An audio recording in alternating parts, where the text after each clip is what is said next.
So guys, I figured out that this is not working exactly as I planned. I'm gonna clear this code and we can stick with this one. There is nothing wrong with it as well. So when I change this to credentials username, and this is for username, not for email. And then we have the credentials for email. So that should definitely work this time around. And then for the password, we are using hash. I think I can quickly check that. Yeah, we are using hash make, which is going to take the credentials, and we only want the password for that. So we have the name as well, credentials, and we have the name.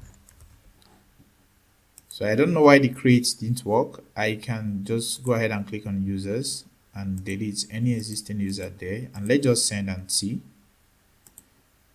Back here we have everything stored, so we have the name and everything from the request. And I think I don't know if it's possible for us to, okay, we don't even need to get this back because we have the email, the username, and also the name, which is normal, and everything is coming from the credentials as well, although that is being stored also to the database. So we are not returning the password as well, and that's on its first side, not to expose our password. And the remember token is just the one that we are generating, and everything is working perfectly now. So we have the remember token, the name, and let's say I change this. If I resend this, we definitely should get an error because we have the same email trying to create twice. So let's say user 1, and then we have the name of this as user 1, then let's say user 1. So let's send this, and right now you could see user 1 is registered, and when I come into the database and click on users, you can actually see we have the user 1 and the email and the username, and as well as every other thing. And then remember token is just the one that is being generated and returned for us, so which we're going to be using on the client side. So we have the registered as well, which is the boolean, which is going to trigger to us that a user just registered, and then we can use that to handle more operations like redirect the user to the inbox section of our application, which we're going to do shortly. So guys, we've really tried to come this far. Please do make sure you hit that like button and also the subscribe button.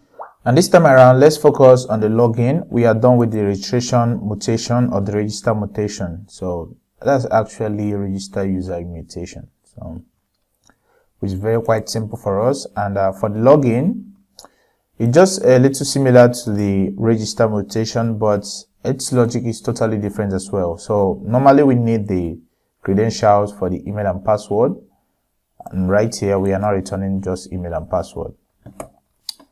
We are gonna check if there is something here, both for the email, whether the values are filled or whether the values are empty. So we have the password as well, and if there is empty values that is being sent through our request, we just want to simply return an array. So we all are familiar on how to do that. This is kind of showing me that I didn't add the $signs. In case we do have any error, then we have to return an error data with a message, and then we can say please fill all fields. Then we also have to say we don't have authentication, so we can say something like it's authenticated is equals to false, or it's mapped to false, I mean. So just map this to a boolean value. And lastly, this one has to do with the logged in, which is false. I don't think I need the it's authenticated. And if we check in the schema of this login, So let's quickly check that. We have the login schema, we have the logged in, which is the Boolean value. Then we have the error data, which we just returned, and this is error data. Then we have the remember token and also the user that is being returned. Then for the user, let me just go ahead and close this. We have to do other things in order to get the user and also get if we are logged in. Then we have to check if the email exists. In case we are trying to log in and the email doesn't exist, we also have to get that error. So we can say if this user, we're using our user model where the email credentials of the email, we have to get the first.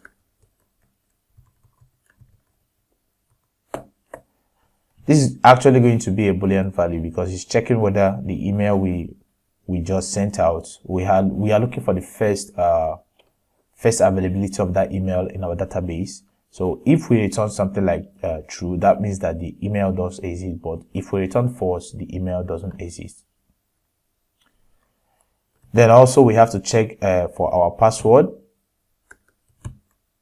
So we have to check login, which is #make, and we have to pass the credentials. Then we have the password. We have to check for the value of the user password. Okay guys, this is actually not a Boolean. I think I kind of misexplained that. So this is going to check whether we do have a user. Then if we don't have a user, I think we do return something like null or false value, something like that. It's just kind of long since I checked out, but something is just going to check around whether we do have the user, and if we do have it, we are going to grab the user here so that we can actually use that user password to check if the password is the same. Then if the password is the same with the #make, then I think this one definitely should be a true value.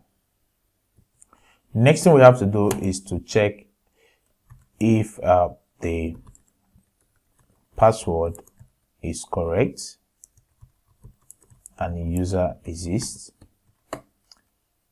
We can just simply say if the user,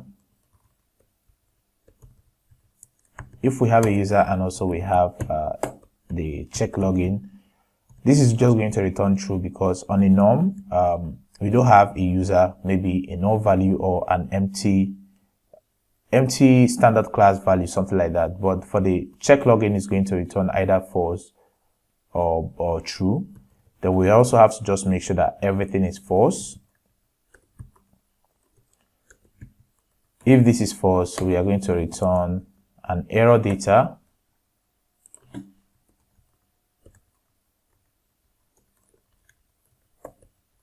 And we know that the error data contains a message, which is email or password incorrect. Or we can even use error, something like that. You can put an exclamation mark over here. Beneath that, we can now say logged in is false. Then we have the member token, which we are going to set to just empty value, or we can just say it's null. And if the logic we just put ahead happens to be true, which means it got passed, what we simply have to do is to use the try-catch block once more. So we use the exception and map that to $E. And inside here, first of all, what we have to do is to generate the remember token and update that on the user. So if you can recall, we generated a remember token with a string, random. You can always use the length you want, and our length is 100. Then we have to update, okay, we've already done that. We've already put that comment. Then I can say user. Then in the model, user where we have the email. We have to get the user through the email, and then we can just focus on that email. what I simply want to do is to update. Then in this update, I have the member token. I have to update that with the member token. You can update multiple values. Of course, this is just an array. This is a simple way of updating things in Laravel. Then I'm gonna return, if you check in our schema, we do have the user and also the error data logged in and remember token. This time around, I'm gonna return the user. The user is gonna be the user email. And if you can recall, this user is coming from the top here, the user that we grabbed here. If everything happens to pass, we have the user email. We have the name of the user as well. We have the username.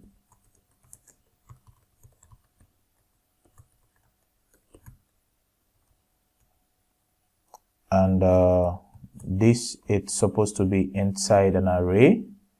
I think I did this wrong. This is an email.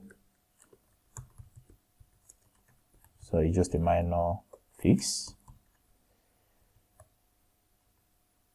Yeah, and everything is correct. We have the username. I think I've made this mistake twice. Then we also have to return the member token, which is the member token we generated at the top. And also we have to now say we are logged in. And this time around, we have to put this value to true. Then in case we do have an error, as usual, we just have to grab this. I don't think we don't need a registered, okay, this is not registered. This is a member token. I was thinking I did that there. You can just paste quickly. Let's just wrap this inside an array and put a return. And right here, I don't need any of that, except we have to change this to, this is going to be the message that we grab from the exception. So we have the get message.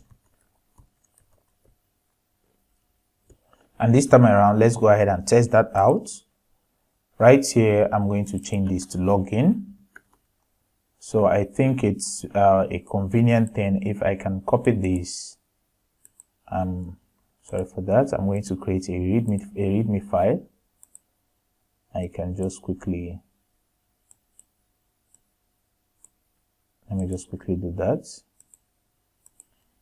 I just quickly put that into a readme file so that as you're following along this tutorial, you can always refer to this. I'm going to put down the login. I can now clearly clear that and just use the login. Then for the login, we have the remember token and we have the logged in. We also have the error data. I'm gonna send that, and it says cannot query field login. I think we are using login user from the schema. And it cannot query user. I don't know why we can't query user, and I think you can remember why we can't query user, because if you could recall, there was a time we created this test register, and that's the schema we are actually using here. Let's scroll up to find the login schema, which is login schema over here, and just go ahead and put in the login schema and send that again. It says users, and what I can simply do is, let me just go ahead and clear this and just leave a single value, and let's see how it goes with just a single return value. We got an error from the hash manager, and I think it's because I'm using hash make here, and this is supposed to be hash. I think we do have a hash confirm, something like that. Hash check. Yeah, hash check. Let's send again. and we got a logged in of true. I'm going to try to bring an error, and also going to try to bring the user. Then in the user, we are getting an error. Select the type of users. So what's the problem actually? So guys, I think I have to uncomment this out. We're gonna be using this, and it says trying to load the type users, and I think we are using users somewhere. This is supposed to be user, not users. And let's send that. Right now we can see that whenever we send a request on a login schema, on a login mutation, we get the user that just logged in, and then we have a new random token. And normally we are supposed to see this exact token stored in our database. So let's just quickly check that. When I click on this user, I think the user that was trying to log in is user 1, and user 1, you could see we have the exact token which we are generating here being updated on the database for that particular user. And the next thing we have to work on right now is the load user. I'm going to scroll down here. As usual, we have to only use 2 arguments. I'm using the root value and also the arguments. You can just quickly paste that in. Then right here we have credentials. As always, grab only from the arguments, only the one that we need, which is the remember token. So this is not actually a confusing case, because whenever we log in, we don't have to log in every time again and again. We can actually use this remember token to record our user from our database and then allow the user an access into our database. So this is more like using JWT authentication, but I'm not using a JWT authentication right here. I'm just being the one doing this directly. So I suggest you also do it this way. So we can say if the credentials remember token, if we have a remember token, if we don't have a remember token, I mean, not if we do have it. So this is not, we've already added that. Let's say we can just deny the user an access.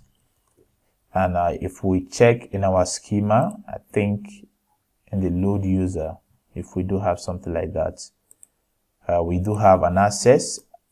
We also have logged in, yeah. So all these things are very necessary except for the token. You can just go ahead and remove it. So we have I think definitely we should just return the name of the user itself.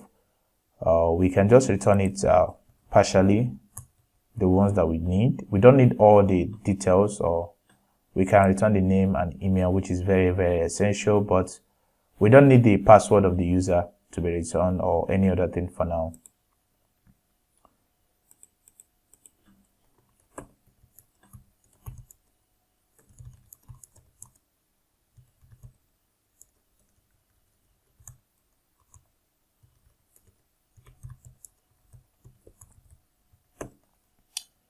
Then the next thing we have to do is to use an else, and this time around we can check if the remember token is correct for a user.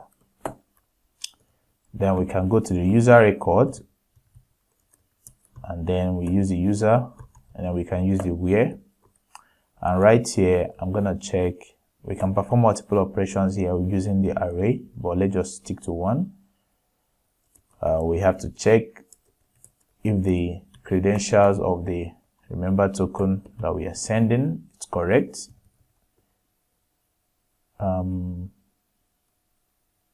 Okay, let me just break this down so that we can see it clearly. If it's correct, and also we have to get the first instance. We always have to check that on the first instance. And if we are correct, we can return the remember token which is the user. From the user record, we have to return the member token from the database. So I guess you know what we are only missing in this tutorial here, but it's just a minor thing you can still go ahead and add. That's in case this is false, or in case this is an error, we have to handle that error in order to prevent the user from still accessing the inbox section of our application. So you can still go ahead and do that. That's just a minor thing. Then we have the user record, email, then we have the name. From the user record, we can get the name as well. So I think it's good to stick to only one type. I do that mistake a lot. I'm going to grab this mutation. I'm going to come to the README file. Of course, I'm going to style the README file for you. This is we have the register the user. We have the login a user.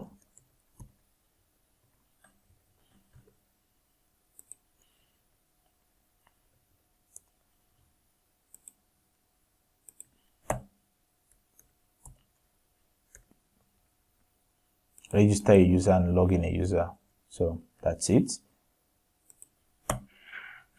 And then we have the load user. I'm gonna clear all these, and for the load user itself, the load user accepts the remember token. Let's just make sure everything is correct. So we have the remember token over here.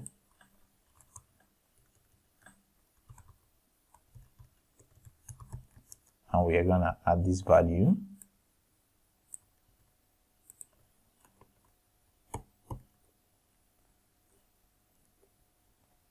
And we have to return the necessary information that we need. So we need if we go to the schema, right here we need the name, email, remember token. I can just go ahead and copy all these.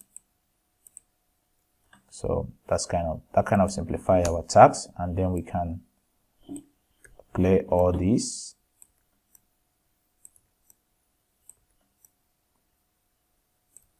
And we can send that. It says cannot query field load user. So this is cannot query field load user. Do you mean login user? Where are we getting it wrong? So we have load user. We don't actually have this mutation, so that's why. And then I can just quickly go ahead and add that. And right here we have the remember token, which is a type of string, and it must be a mandatory something. And we are using the load user mutation. Hopefully it's correct. Where is the load user mutation? Okay, it's correct. And also is recommended. Then we have to make a selection of the resolver.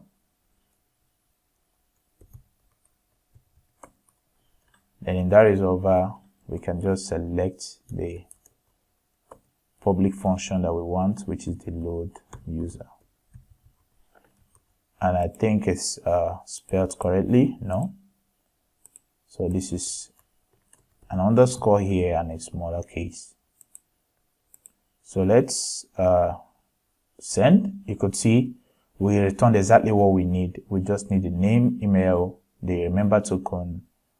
We have to return if the user is logged in, and in this case it is supposed to be true because the load user should give us an access.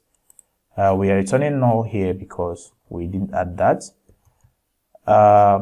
Since we do have an access, we don't actually need the login again. Since we do have an access over there, what I can do is to get rid of this access. So that access is coming from the login, and No, we don't need logged in. I mean, sorry for that.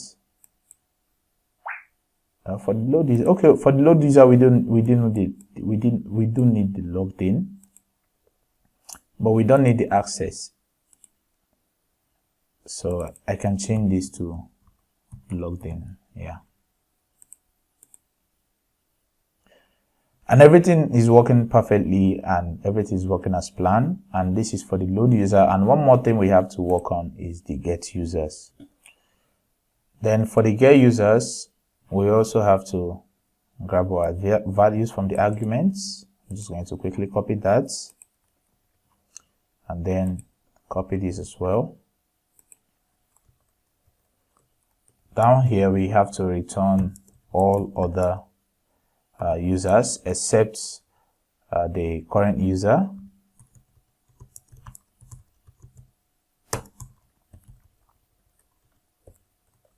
And the way we can do that is to say other users.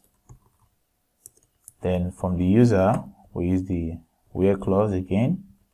We have this current email that is trying to return other users, which is the actively logged in user.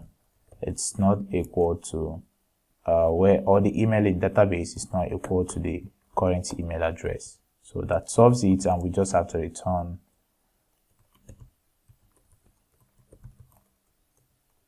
other users. And right here, we just map that to other users.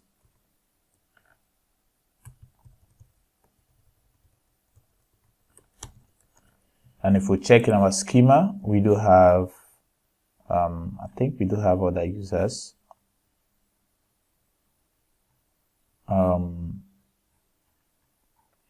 Maybe you forgot to add that. We didn't use other users. I think we used something like get all users. Okay, we do have get all users over here. And let's quickly add that to our mutation. In our mutation, we have get all users. And right here, we just have to pass the email. And this email is just the current user email, which is going to use the get all users. And the field we are using, or the resolver, is get all users. You can go ahead and try it out. And I'm going to use one email address here, which is this user one email address. But before that, let's back this up in our README file, which I just did. And going back here, we can change this to get other users. And right here, we have the my email, which is this user one. And you know what we are returning, which is just other users. I think we should get an error because of this my email. Unexpected character near the resolver. And what's that? I suspected that. And also this my email, we have to make sure we are using my email over here. I'm passing my email. I don't think email is gonna work. Let's use that first. It says, do you mean get all users? No. We are talking, yes. Get all users, not get other users. We don't have a defined index of my email. Let me just go ahead and put email here. So guys, sorry for that. We can still stick to my email. There is nothing wrong there. This is just my email. Change this to my email, and we can go over to the Mutator, and we have right here, we are getting my email. And one more thing I forgot to do is to get this. I don't think we should get an error because that should solve it. I don't know why we are getting an error. We are not supposed to be getting an error because right here we are using my email, and we do have we do have okay, right here I just use a member token, so sorry guys for that. So this is my email, not remember token, and let's send that, and you could see we return the object of that particular of other users, not the particular user. And if you check here, we don't have user1@gmail.com. we do have an email which is sam@gmail.com. We are not returning the password, we are just returning the particular details that we want. I'm going to back this up again, and that's it. And one more thing we have to do is to work on the message mutator. We are done working on the old mutator, and as always we have to always grab these two values. I'm going to copy that and paste one here. Then inside here we have to just grab the credentials. So for the array, we have to get that inside here. Inside this message mutator, we only have two public functions, which is the send message and also the load a peer-to-peer message. First of all, we are going to start off with the send message, but let me just have this added here. I don't want to repeat that later. And then this as well. And right here we are not using my email, so whenever a user wants to send a message, we're going to need the text message of that user. We are also going to need the sender email and also the receiver email. Then inside here we have to create a message to be stored and emitted to the receiver. We're gonna have to create that to be stored. So I use a lot of camel cases a lot. Then inside here we have the test message, which is the credentials test message.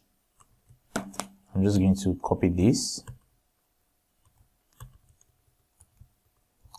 We have the sender email, we have the receiver email, and as well we have the time that the user sent the message. So let's start off with the time. Sorry for that. Then for the time, we just have to use the epoch timestamp, which is going to generate the unique milliseconds time that we can always convert to time. And this is what we are going to be using to sort the messages. Then here we have the credentials receiver email. Then right here we have the sender email, and we have the text message. So whenever we generate this message, the person that is going to be receiving that message, we have to emit to the receiver, or emit to the receiver. That's quite simple. We can use something like a broadcast. We've not actually come to this section, but we are going to come this very soon. Then we can use our events, but for now I'm just going to comment that out, since we are not here working on pusher events. That's going to be the next thing we are going to do. Then we have to construct a message. Okay guys, this message to be stored, yeah, we have to construct a message. Construct a message to store. Then we are going to call this a messages, which is going to use the new message. Before we do that, we're going to create a message model. So quickly come over to your models and create a file called message. I'm going to call this message.php, and inside here, let me just quickly add the necessary things. We're going to give it a namespace of models. Then right here, we're going to create a class called messages, which is going to extend the model to the model. Then right here, we can use has factory. Of course, I'm not touching that, but for now we are just gonna create one public function called user, and this user is this is more like a relationship, so I don't like the way I did this right now, but just follow along, you won't be confused. So we have each message is going to belong to a particular user, so each message is just going to belongs to we have app models, then user. So this just like Laravel relationship. That kind of makes it possible that even if we are grabbing a message, we can still have access to a user. Even if we are accessing a user and we want to access user messages, we can still always do that with the model. So it's like a relationship, not the model, I mean. Then enter here, I'm going to create a public function called, this is supposed to be messages, not message. This is messages. I want to rename that to messages. So let's save that, and inside the user we have to create the relationship as well. So we have the relationship of public function messages, which is going to return has many. So each user has many messages, while each message can only be sent by one user. So from the app again, we access the model, then we can target the messages. So apart from the relationship that we just added, even if we don't add a relationship, we can still make use of our messages directly. So it doesn't really matter whether you're adding a relationship or not, but just know that what we just simply came here to do on the simplicity aspect of it is just to create the messages model so that we can have access to our messages in our database. I don't want you to be confused on that. Then right here, I can have access to the new messages. And if we check at the top here, this is supposed to be coming from our models. So right here, we have the message, and each message is going to have an ID. One thing we have now also done is to create a migration, but we're going to do that next. So I just want to create 7 billion or 7 trillion IDs in case you just want to build this for a large set of people. Then we have the message, text message. I'm just gonna copy this down 3 more times. Then we have the sender email, the receiver email, and right here we have the sent at. Then for the text message, we use the message to be stored. We grab that text message.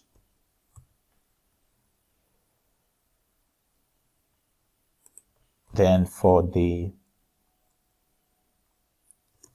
sender email as well, the message to be stored. So let me change this message to be stored. So this is like repeating myself twice. I don't even know why I did it this way.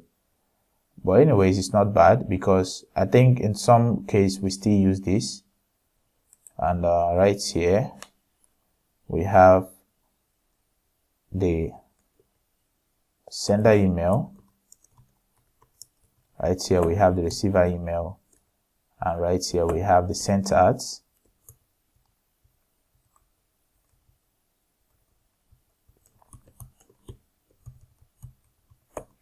And then beneath here, we have to save a message to the database.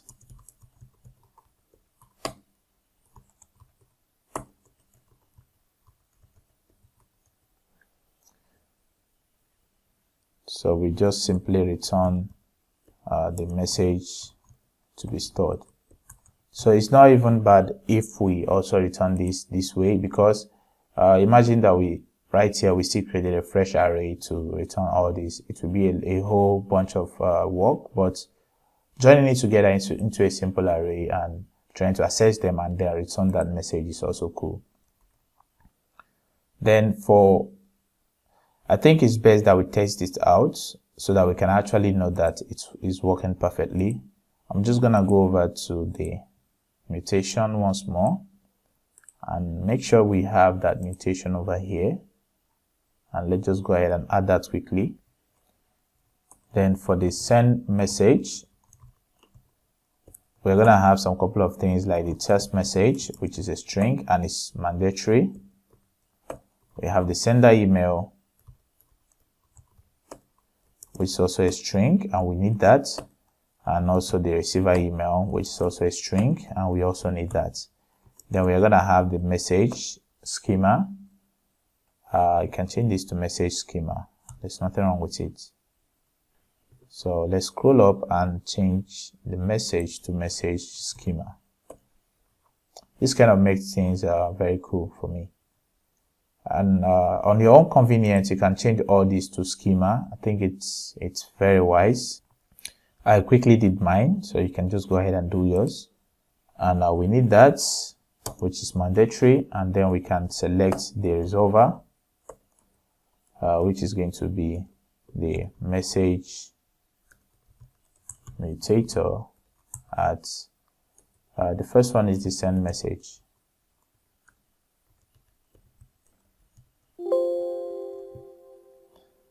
And this time around, let's go ahead and test that out. I'm going to copy this. I don't want to waste my time. Or I think we already have that. Okay, we don't have it yet. I'm not going to waste my time typing it down. You can clear this and paste. And right here, we don't need this here. Let me say hello. Let's say the sender email is sam@gmail.com. while the receiver email is the user1@gmail.com. Then whenever we send a message, there are some couple of things we do return. Something like I've gone to press save. So from the message schema, we can return the text message and also the time we send that. So let's just say we have the text message and also the time. And I think all of them are mandatory. That's why we are getting that. So let's just grab these two and paste that. And if I clear this and clear this as well, we should see no error anymore. And if we are getting an error, it's because we don't have one more curly brace over there. So when I send this, hopefully we shouldn't get an error. It's a base table or view table not found. Messages. Okay, it's not actually found, and that's because we don't have the migration. So let's go ahead and generate a migration for our messages. To do that, we can just simply run the PHP artisan migration make. We can call this messages. I think it's messages, something like that. So we just allow that to run quickly, and that should generate let me try that again. This is PHP make migration, not migration make.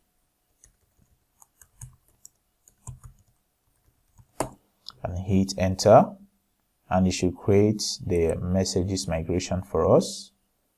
So I'm going to refresh this. We don't yet have it because we've not migrated. It says created migration, so I don't know why we are seeing a little bit delay.